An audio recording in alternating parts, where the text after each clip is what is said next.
منذ ساعات رحل عن عالمنا الفنان الشاب مصطفى درويش. مصطفى قبل وفاته نشر بوست على صفحته فجر اليوم بيقول فيه: هو أنا بس اللي مش عارف أنام ولا في حد زي كده؟ مصطفى قال لمتابعينه على الفيسبوك: نفسي أنام يا جدعان، عايز أنام في هدوء كده من غير أرق. متابعين مصطفى تفاعلوا معاه بتعليقات ساخرة، وهو تبادل معاهم بالهزار والتعليقات، وبعدها راح علشان ينام نومته الأخيرة. الله يرحمه. نام مصطفى لكنه مصحيش تاني. أسرة مصطفى بيصحوا من النوم مصحيش. درويش الشاب المقبل على الحياة فارق الحياة فجأة وبدون أي مقدمات. توقفت عضلة قلب الشاب الطيب بسبب قلة النوم، فنام نومته الأخيرة. ده اللي قاله أخوه: بنصحيه لقينا ميت، دعواتكم لأخويا، فهو كان بيحب الناس وكان طيب، اللهم اغفر له وارحمه يا رب العالمين. تم تشييع جثمان مصطفى درويش من مسجد الحصري بأكتوبر في مشهد مهيب حضروا معظم الفنانين وعشاق الشاب الطيب. فعلا الحياة فيها دراما أقسى مليون مرة من دراما المسلسلات والأفلام.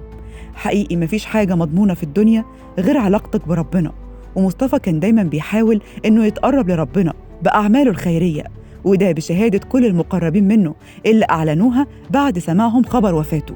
مصطفى كان فاتح مطعم وبيقدم من خلاله وجبات للفقراء والمساكين بصفة يومية. الفنانة إيمان العاصي نشرت على صفحتها إن أي حد فينا كان عايز يعمل عمل خير كان بيكلم مصطفى، لأنه أسرع واحد بيجري على فعل الخير.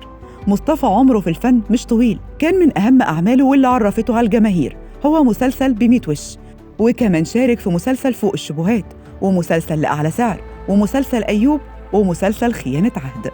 مصطفى درويش من مواليد 11 يناير 1980، يعني عمره 43 سنة. 43 سنة من الحب والعطاء. دخل مصطفى درويش لعالم الفن والشهرة من خلال الصدفة. مسيرته الفنية بدأت مع المخرج خالد يوسف في 2011 في فيلم كف القمر. ساعتها كان موجود بالصدفة بيتفرج على مشاهد تصوير الفيلم مع مجموعة من أصدقائه، ومصطفى كان له أصدقاء ممثلين كتير جدا في الوقت ده. خالد يوسف شافه فعرض عليه إنه يعمل دور ضابط شرطة في الفيلم. طبعا مصطفى وافق لأنه كان بيحب الفن والفنانين، وقال عادي أجرب، وبرضه كان بيحب التمثيل. وبعد ظهور مصطفى في فيلم كف القمر توالت عليه العروض وشركات الإنتاج بدأت تطلبه. مصطفى درويش كان بيقول في تصريحاته دايماً إنه ما ينفعش يغضب ربنا بسبب الفن، وإنه بيمثل الأدوار اللي ترضي ضميره وما تخليش ربنا زعلان منه. مصطفى رفض يمثل في فيلم الملحد رغم إنه كان محتاج يمثل. مصطفى قال في إحدى تصريحاته: اعتذرت عن فيلم الملحد وأنا في أصعب ظروف حياتي ومحتاج لماديات كتير، بس ديني أهم، وهدافع عن الصلاة اللي بصليها وعن الإسلام اللي هو ديني ودين كل أمتي، ومش ممكن أغضب ربنا علشان شهرة ولا فلوس حتى لو محتاجها. الله يرحمك يا مصطفى. آخر أعمال مصطفى كانت قيامه بشراء ملابس العيد للأيتام.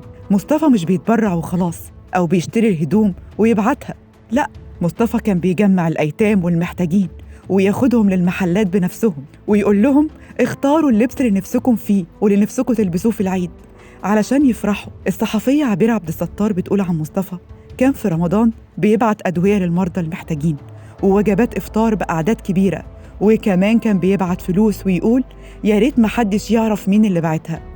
ده غير إن مصطفى كان فاتح المطعم بتاعه لأي محتاج يدخل ياكل ويمشي. وأنا باعتباري أحد المسؤولين عن مطعم زاد الخير، كان مصطفى بيبعت لنا كل الوجبات اللي بنحتاجها علشان نوزعها، ويشترط عدم ذكر اسمه. رحم الله الفنان الشاب مصطفى درويش، وخالص العزاء لأهله ومحبيه في كل مكان. هو ده الورد اللي بيزين جنة ربنا. الله يرحمك يا مصطفى. ما تنسوش تشتركوا في قناة مصر اليوم على يوتيوب وتفعلوا زر الجرس علشان يوصل لكم كل الأخبار أول بأول.